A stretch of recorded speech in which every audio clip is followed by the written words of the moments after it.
Bismillah. Bismillah.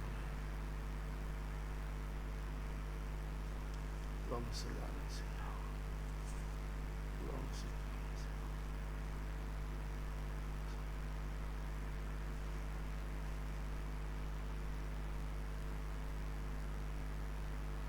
Allahumma salli ala sayyidina. Allahumma salli. Allahumma salli ala sayyidina. Allahumma salli. Allahumma salli. Allahumma salli.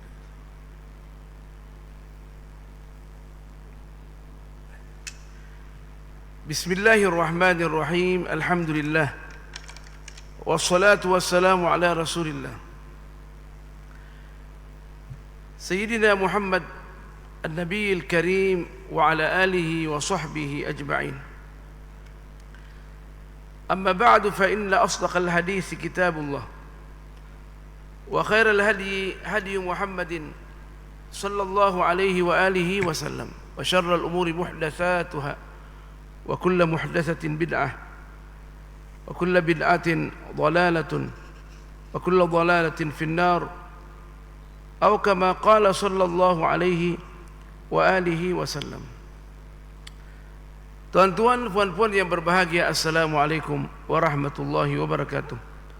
Segala puji bagi Allah Subhanahu wa taala yang sudi mempertemukan kita dalam kajian ilmu pengetahuan melalui kitab Ihya'i Ulumiddin lil Imam Abi Hamid Al-Ghazali Hujjatul Islam.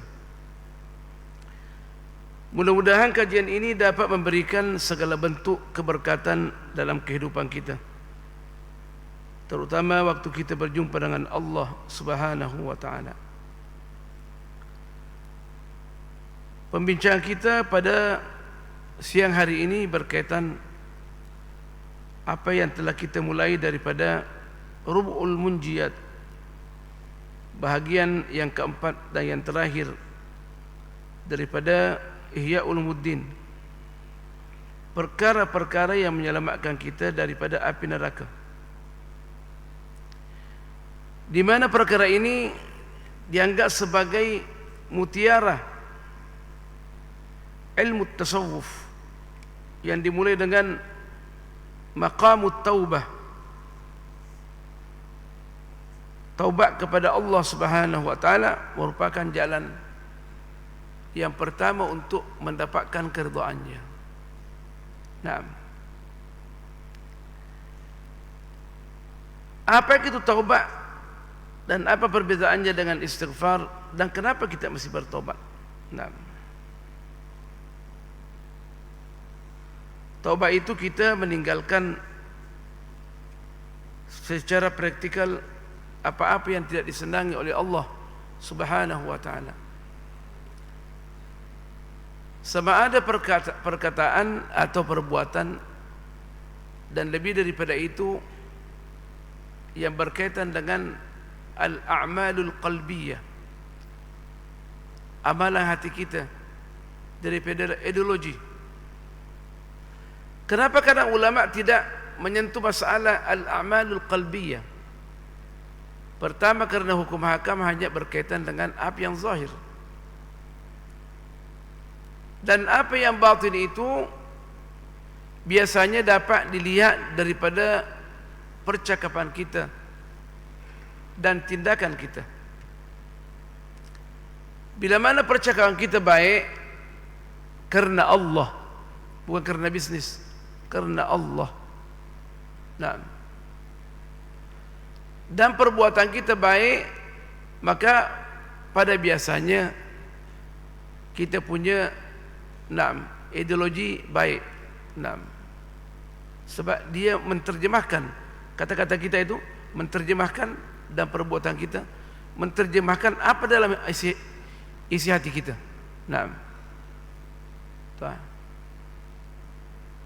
Tapi kadang orang dia bukan Islam, dia baik. Pertama, kemungkinan di dalam ajaran dia masih ada lagi saki-baki daripada kebaikan yang mana diambil daripada ajaran Allah Subhanahu wa taala. Yang tidak baik itu adalah sudah diubah suai oleh manusia. Seperti Injil, ada juga benda yang baik, tapi sangat sedikit.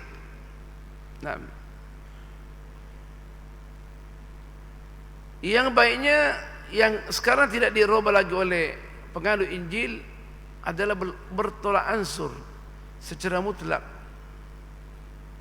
Kalau orang tampar kamu punya pipi yang kanan atau kiri, berikan yang kanan biar dia tampar lagi.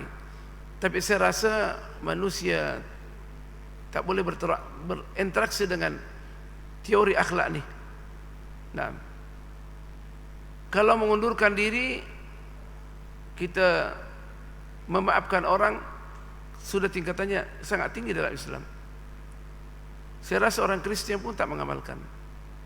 Bila mana dia menempeleng, menampar kamu punya pipi yang kanan, berikan yang kiri.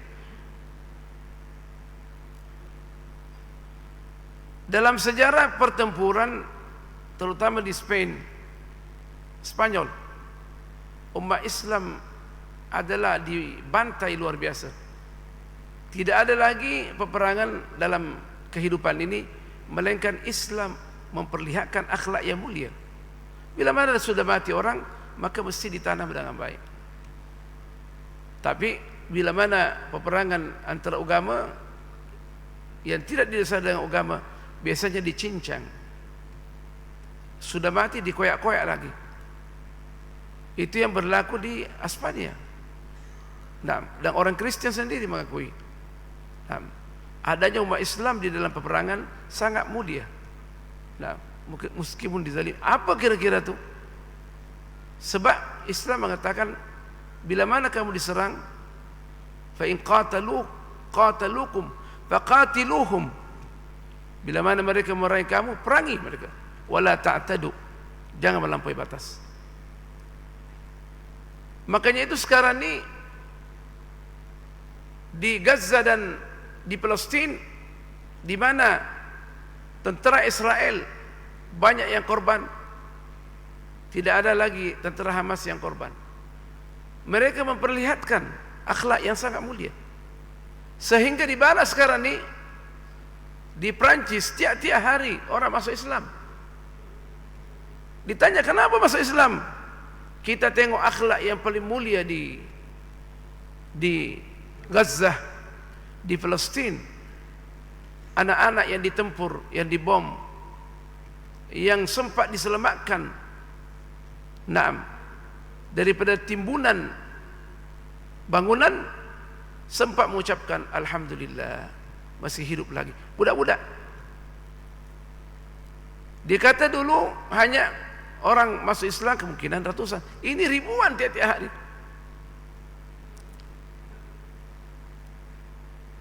Orang-orang di Gaza, di Palestin yang dibimbing dengan akhlak yang mulia, semuanya menyokong tentera mereka untuk membebaskan Palestin dengan akhlak yang mulia.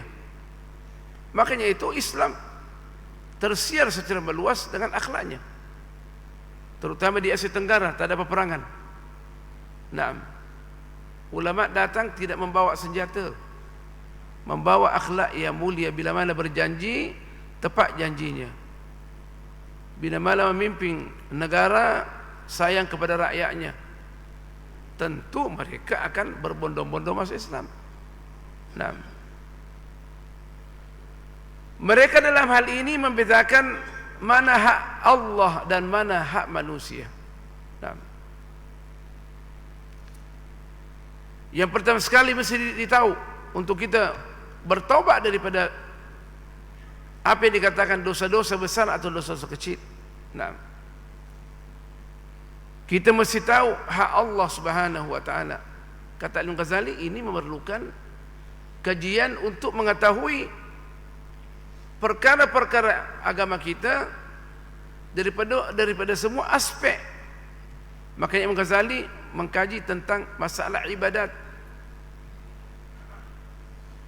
rubu'ul ibadat, yang berkaitan dengan akidah yang diridhai oleh Allah. Berarti ada akidah yang tidak diridhai oleh Allah Subhanahu wa taala. Solat yang tepat, berarti ada yang solat yang tak tepat. Zakat, bagaimana mengeluarkan zakat, waktunya bila, nilainya bagaimana, orang-orang yang diberikan zakat. Nah, jangan sampai kita melampaui batas sehingga zakat itu tidak sampai kepada al-asnaf tsamaniyah. Zakat yang boleh diinvestment dan zakat yang tidak boleh diinvestment mesti dibagi langsung kepada yang memerlukan. Sebarang kecuaian di dalam melaksanakan benda ini dianggap dosa dan boleh menjadi dosa besar. Nah, dari ibadat-ibadat dan muamalat mesti dibedakan juga. Muamalat, ibadat, dia terlarang sehingga datang perintah daripada Allah Subhanahu wa ta'ala. Ibadat, muamalat dia dibolehkan selagi dia tidak ada larangan daripada Allah Subhanahu wa ta'ala. Jadi bezanya lain, sangat jelas beza dia. Ibadat mestilah ada perintah daripada Allah bahwa ini adalah perintah Allah untuk solat. Tak boleh sembarang solat, tetapi mestilah kita melihat contoh yang terbaik daripada Rasulullah sallallahu alaihi wasallam. Maka itu Rasulullah mengatakan dalam hadis yang sahih, sallu, salatlah kama ra'aitumuni usalli, sebagaimana engkau melihat aku salat. Rasulullah dah mati dah, sahabatnya dah mati dah, tapi ada ulama Rasulullah sallallahu alaihi wasallam yang hidup sampai akhir zaman, yang mesti kita mengambil ilmu tu daripada mereka dan mesti yakin dia belajar dari mana. Dia tak boleh sembarang belajar. Kita mesti tahu bahawa dia pernah talaqi, menerima ilmu itu. Daripada para ulama sehingga sampai Rasulullah sallallahu alaihi wasallam. Kalau tak, dia akan bermasalah. Dia akan memberikan gambaran yang jauh daripada realiti Islam. Apalagi sekarang ni banyak orang yang pandai-pandai di Ethiopia. Pandai-pandai menerangkan ilmu pengetahuan.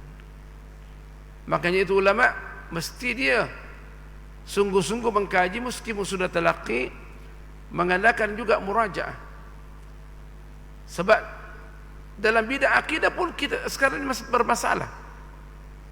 Akidah Ahlus Sunnah wal Jamaah, akidah Wahabiyah, akidah Syi'iyah, akidah Al-Mu'tazilah,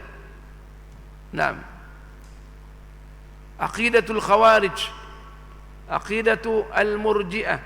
Allahu Akbar. Yang mana Rasulullah sallallahu alaihi wasallam gambarkan secara global. Akidah kita akan terbagi kepada 73 bahagian, yang selamat hanya satu saja, kata Rasulullah. Wahidatun fil jannati wasairuha fin nar. Hanya satu masuk syurga, yang lainnya akan dihampaskan masuk api neraka, wal iyadu billah. Maka kita mesti tahu akidah kita. Dan alhamdulillah kebetulan kita di Malaysia ini, di rantau Asia, kebanyakan berakidah Ahlus Sunnah wal Jamaah. Ada juga lah sekarang yang berusaha untuk menyelundup di dalam masyarakat kita, membawa akidah yang menyeleweng. Tapi ulama kita mesti berwaspada untuk menerangkan kepada masyarakat. Apalagi kita sekarang ni berada pada dunia tanpa sempadan. Online. Dulu masih boleh dikontrol anak-anak kita. Sekarang ni berat untuk dikontrol. Isteri pun, kita pun berat untuk dikontrol. Diri kita pun berat untuk dikontrol. Bila mana kita tak mengetahui patokan-patokan dan kaedah-kaedah formula yang ada berkaitan dengan akidah ni, belum lagi cakap tentang syariat, kita akan bermasalah. Makanya itu Rasulullah sallallahu alaihi wasallam menceritakan kehidupan akhir zaman ini bagaikan malam gelap gulita. Hari ini orang mengatakan akidah yang sesuai dengan Al-Quran, waktu petang dia menentang Al-Quran. Hari ini dia mengatakan kita wajib membela Palestin sebab saudara kita. Datang pula berita bahawa tak perlu dibantu sebab mereka adalah khawarij. Inna lillah wa inna ilaihi raji'un. Secara umum kita mesti tolong sebab saudara kita, sebab sekiblat dengan kita, tanpa melihat lagi daripada mazhabnya. Apalagi kita sudah yakin bahawa mereka itu berakidah Ahlus Sunnah wal Jamaah mazhab Syafi'i dan bertarekat di jalan Allah Subhanahu wa taala. Tentunya faktor politik juga ikut serta mengambil peranan di dalam memerangi saudara kita. Nah, bagi orang-orang yang ditekan oleh Amerika, nah, dan Israel, dia boleh saja dia menafsirkan lain, dan ini sangat berbahaya. Bukankah itu dosa besar? Nah, dan boleh menjadi kekafiran sebab kita membolehkan saudara kita mati kelaparan, membolehkan mati, dan membolehkan Israel mengatakan Israel apa yang dibuat membunuh anak-anak kecil adalah dibolehkan. Bukankah itu kekafiran? Ya, kekafiran. Unsur politik termasuk di dalamnya. Saya tidak bercakap tentang politik, saya bercakap tentang liku-liku politik yang orang salah paham. Jangan salah digunakan politik ini. Nah, hukumnya, sebab kita sekarang berada di akhir zaman, jadi mesti tahu tentang ibadat dan muamalat. Kita tak ada kecuali ibadat dan muamalat. Kata Imam Ghazali, mesti kita mempelajari perkara ini melalui tok guru kita. Jangan kita gagal sehingga kita terjerumus dalam dosa yang besar. Kita tidak tahu, nampaknya dosa besar. Orang mengirimkan kita message perkara yang boleh menjejaskan akidah kita. Kita tak teliti message itu. Nah, kita pun share banyak-banyak, banyak-banyaknya dosa jari yang kita kirim. Semestinya sedekah jariah kita dosa jariah. Sampai mati pun kita mati masih berjalan lagi. Nah, makanya itu kita sebelum tahu perkara apa yang nak di-share, mesti yakin bahawa benda itu adalah benda yang diridhai oleh Allah Subhanahu wa taala. Nah, sebelum melangkah ke depan mesti tahu hukumnya. Jangan sampai menjadi bahan pertanggungjawaban di hadapan Allah Subhanahu wa taala. Itu satu. Kita mesti tahu sebelum kita memberikan keterangan yang terperinci tentang taubat ni dan istighfar, adanya pengakuan kita bersalah di hadapan Allah dan setelah meninggalkan perbuatan yang dilarang oleh Allah, kemudian menyesali apa yang telah dilakukan dan berjanji depan Allah ni kita tidak akan kembali semula. Kita mesti tahu bahawa Allah itu Maha Pemaaf, tetapi ikut dengan syarat tadi. Nah, wa huququllahi mabniyatun 'alal musamahah, dan hak Allah itu pondasi dia adalah sangat selalu memaafkan hambanya.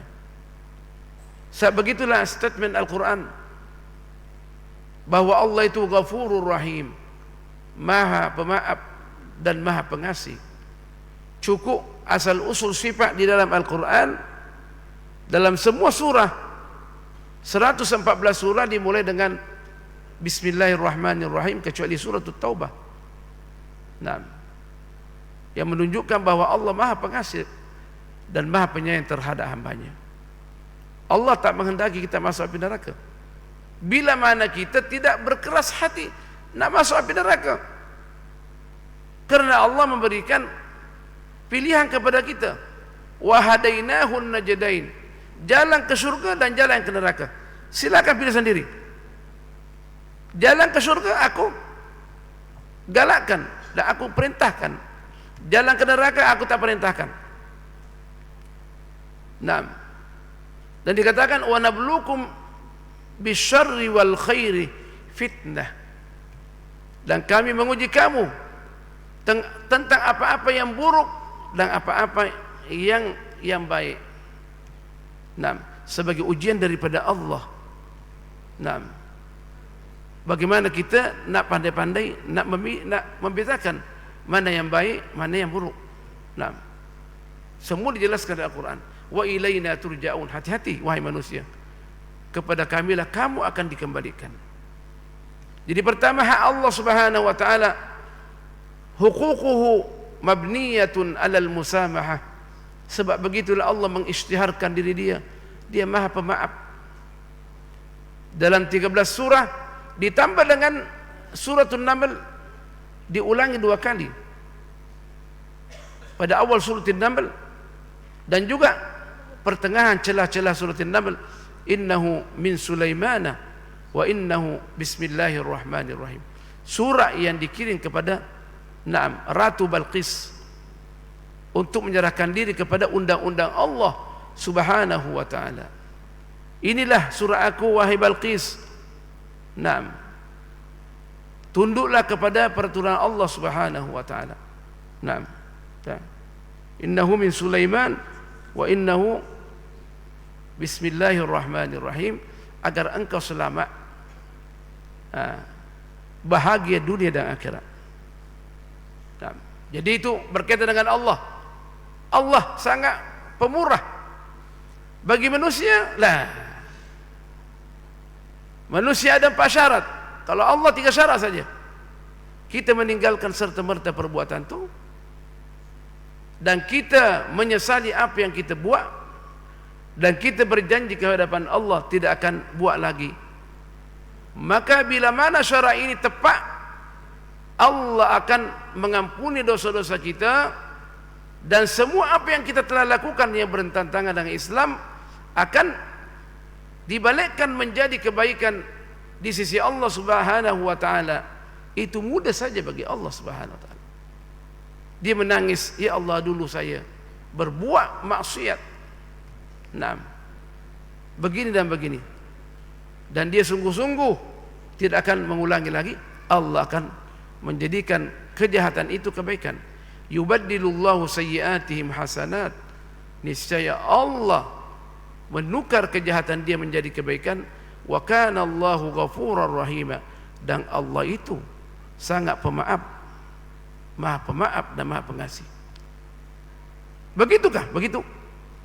Itu bila mana berkaitan dengan Allah. Berkaitan dengan manusia, ada 4 syarat dia. Syarat yang 1, 2, 3 bersama dengan syarat Allah Subhanahu wa taala. Nah, syarat manusia mesti mengembalikan hak yang kita ambil dan kita zalimi saudara kita. Kita mesti minta maaf. Kalau tidak dimaafkan di dunia, dia akan ambil di akhirat. Hak maknawi dan hak materi, kita pernah mengumpat dia. Kalau dia tak maafkan, kita akan bermasalah. Kita ambil piutang, kita menzalimi dalam perniagaan, perdagangan, mesti bayar. Sebelum kita meninggal dunia mesti bayar. Kita tipu dia dalam projek, mesti bayar. Kita tak naikkan pangkat dia, 2 kesalahan. Kesalahan maknawi karena dia terjejas di masyarakat, namanya tidak naik. Orang akan kata, kenapa tak dinaikkan pangkat dia? Dia tak pandai kerja ke? Atau dia malas? Padahal dia dizalimi. Kemungkinan karena perbezaan politik. Ini hanya saya ceritakan hukumnya, bukan saya berpolitik. Nah, kita tidak naikkan pangkat dia. Kalaulah seandainya dia berhak dinaikkan pangkat dia daripada 10 tahun yang lalu, dan itu dia punya allowance tiap-tiap bulan, maka matilah kita. Akan membayar allowance di akhirat, dan dia akan tuntut kita. Apalagi kalau kita mengambil waktu dia, double waktu dia. Semestinya kerja dia 8 jam satu hari, tapi kita lebihkan. Nak tidur pun dengan istri, kita call dia untuk bekerja. Memang lagi katakan tolong aku. Nah, itu bila mana bos yang berakhlak. Bos yang tidak berakhlak, dia akan telepon kita sebelum tidur pun, disuruh kita jangan tidur sampai pagi. Nah, maka dia akan tuntut di akhirat. Makanya itu ulama kata, wa huququl ibadi mabniyatun 'alal musyahahah, dan hak milik hamba Allah Subhanahu wa taala pondasinya adalah kedekut. Bagaimana kedekut? Kalau kita menzalimi seseorang, dia tidak akan maafkan kita kecuali ada maslahat. Jadi enggak baik. Kita sudah bertobat, sudah tobat, alhamdulillah. Itu antara kita dengan Allah. Dengan manusia, kalau sungguh-sungguh kita bertobat, maka mesti kita minta maaf dari dia. Kita kata kan sama-sama Islam, betul, sama-sama Islam. Tapi ada lain kaedahnya, bahwasanya kesalahan yang kita buat terhadap manusia tidak dimaafkan oleh alasan-alasan syar'i seperti kejahilan. Nah, adanya kita, anak kita gila, dia menabrak kereta orang, dimaafkan. Atau kita punya lembu, atau anjing kita, nah, dia kata apa? Tak boleh. Selama dia, dia melanggar peraturan, dia mesti ganti selama ada mudarat atau minta maaf. Saya tadi terburu-buru nak ke masjid. Kawan saya bawa kereta, tabrak sikit keretanya orang. Itu betul. Saya kata kalau minta bayar, dibayar. Sebab kita punya kesalahan. Sebab nak cepat-cepat kesalahan kita, lambat turun ke masjid. Jadi kita terpaksa, kita tergesa-gesa nak sampai. Dan dia sudah ukur, tepat dia punya ukuran, tidak akan kena katanya. Anda sudah ukur. Macam mana tadi bawa kereta? Saya sudah ukur katanya. Tapi dia punya mirror dia tu, cermin dia sedikit tersentuh. Tidak ada masalah. Betul apa dia kata? Mesti minta maaf, naikkan tangan, betul. Tapi dia kata akan kembali, akan diparkir sekejap untuk minta maaf. Itu manusia, itu biasa bagi manusia. Manusia bila mana dia punya hak disentuh, memang kalau bukan karena Allah tidak akan dimaafkan. Mujib dia kata tadi, saya pun akan masjid karena dia bertakwa kepada Allah Subhanahu wa taala. Dia boleh marah, kalau orang lain boleh tampar, tapi dia adalah bertakwa kepada Allah. Saya mengatakanlah dia, itu adalah takwa keimanan dia. Cuba dia nak ajar, lain kali jangan buat gitu, naikkan tangan atau minta maaf langsung, betul. Tapi dia pun tak akan juga stop di tengah-tengah jalan. Karena itu dikatakan wa huququl ibadi mabniyatun 'alal musyahahah. Hak manusia ini sangat kedekut. Kecuali orang yang diridhai oleh Allah Subhanahu wa taala. Dua orang yang bersengketa di pada mahsyar, Allah tanya dia. Dua-dua beriman Satu dia memang confirm masuk neraka. Confirm masuk neraka. Tentunya ini orang sudah bertobat di dunia, tapi dia ada kaitan dengan manusia. Jadi Allah kata, terserah, saya tak mau turut campur, kata Allah. Dia dengan saudara dia face to face. Ini saudaramu, saya akan lemparkan masuk neraka. Kalau engkau tidak maafkan dia, hak orang, manusia, bukan hak Allah Subhanahu wa taala. Hak Allah, dia sayang kita. Sayangnya kita kan Allah Subhanahu wa taala. Manusia jangan coba. Dia tak mau maafkan. Tapi Allah memperlihatkan keistimewaan yang dia akan perolehi, tentunya istana yang banyak. Dia kata, tengok sebelah sana keuntungan yang kamu akan perolehi bila mana engkau memaafkan saudara kamu ni. Itu yang semuanya keimanannya sah. Yang keimanannya tidak sah, itulah yang pula masalah. Tidak dimaafkan oleh Allah Subhanahu wa taala. Maka dia maafkan, akhirnya mendapatkan keistimewaan di sisi Allah Subhanahu wa taala. Meskipun di akhirat orang perlu dia memperolehi maslahat. Itu manusia biasa. Seorang yang mempunyai pahala yang banyak, tetapi satu lagi dia punya pahala 1% untuk masuk surga, tak boleh. Pada mahsyar ini luas, dia sudah ulang alik pada mahsyar, minta pahala daripada orang yang punya pahala yang banyak. Tak mau. Balik ke dunia beramal semula. Tapi Allah nak memperlihatkan bahawa meskipun di akhirat bila mana kita tolak ansur, Allah merahmati kita. Dia menangis Dia menangis di padang mahsyar. Ditanya kenapa menangis? Kenapa menangis? Saya dari barat ke timur, ulang alik padang mahsyar, minta 1% untuk masuk syurga. Tak ada yang memberikan kepada saya. Yang tanya tu dia garanti masuk api neraka. Tidak ada kebaikan dia kecuali satu saja pahala dia. Dia kata, saya ada pahala 1 dan saya yakin saya akan masuk api neraka. Ambil pahala saya ni untuk masuk syurga, biar saya masuk api neraka. Allah tengok, Allah, takkan hamba saya yang mulia ini lebih baik daripada saya, kata Allah Subhanahu wa taala. Maka dua-duanya dimasukkan syurga. Ini hadis yang tidak boleh tolak, dia punya data ilmiah. Allahu Akbar. Tapi siapakah yang mempunyai sifat ketuhanan, pengasih, meskipun dia yakin akan masuk api neraka? Yang orang yang jahat dia kata, marilah kita masuk semua api neraka. Seperti Yahudi, dia nak masuk. Seperti iblis, nak maukan semua hamba Allah masuk api neraka. Makanya itu Al-Imam Ghazali menerangkan di dalam berinteraksi dengan dosa kecil dan dosa besar ini, dan kenapa timbul dosa besar ini dan dosa kecil ini, apa masalah yang terjadi bagi manusia ini? Dia kata kita mesti tahu bahawa manusia ini mempunyai 4 sifat.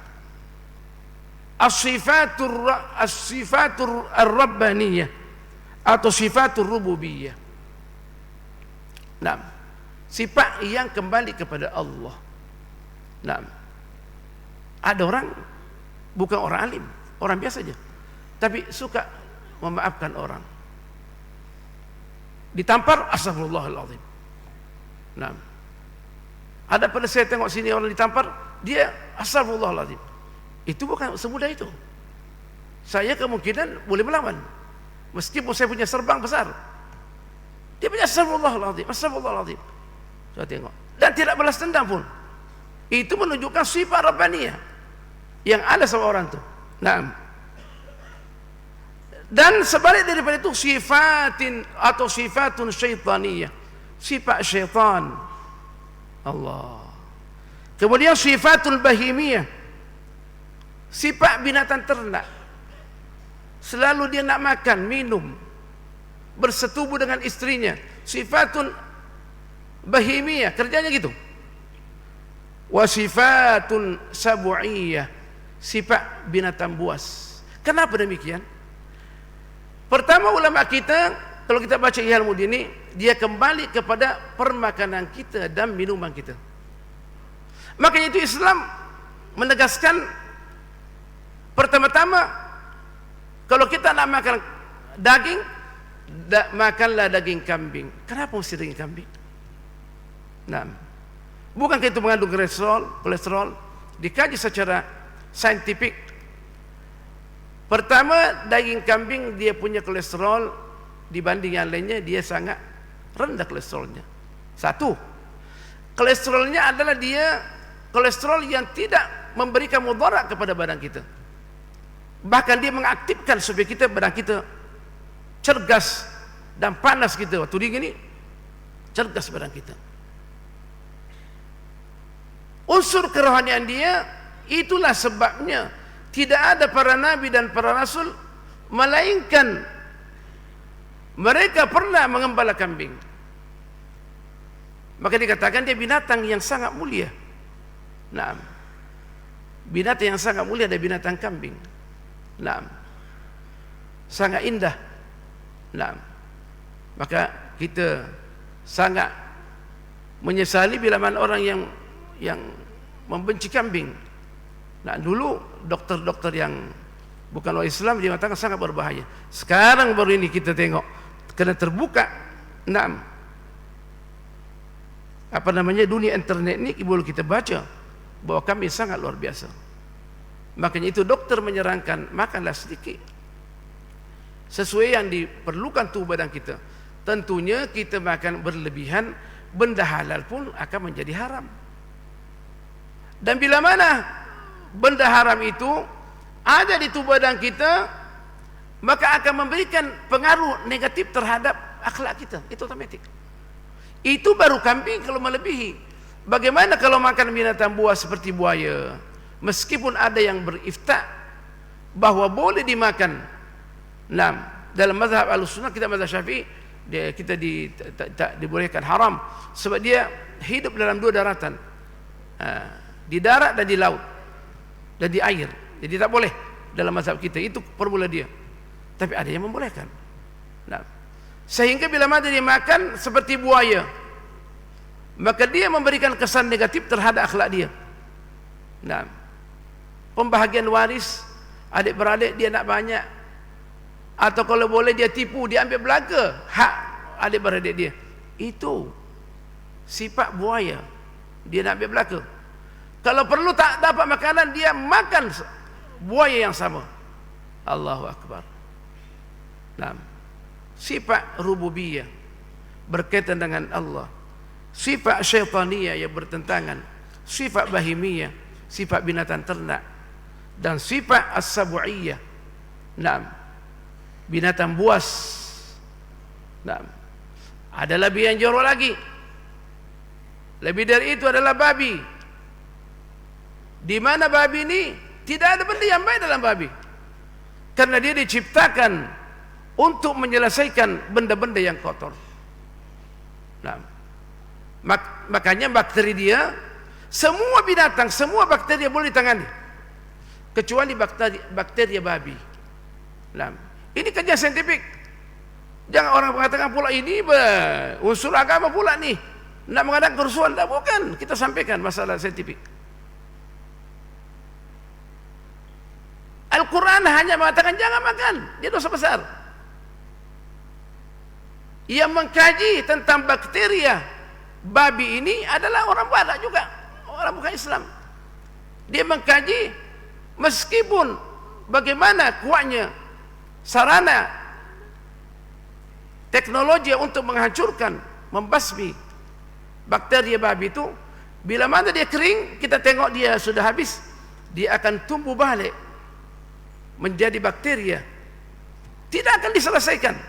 Makanya itu pertanyaan, seandainya boleh selesaikan, apa kita boleh makan babi? Tak boleh. Nanti kita akan bahas. Subhanakallah bihamdik, nashhadu an la ilaha illa anta, nastaghfiruka wa natubu ilaik. Bismillahirrahmanirrahim. Wal 'ashr, innal insana lafi khusr illa alladziina aamanu wa 'amilus shalihat wa tawassaw bil haqqi wa tawassaw bis sabr. Wassalamu alaikum warahmatullahi wabarakatuh.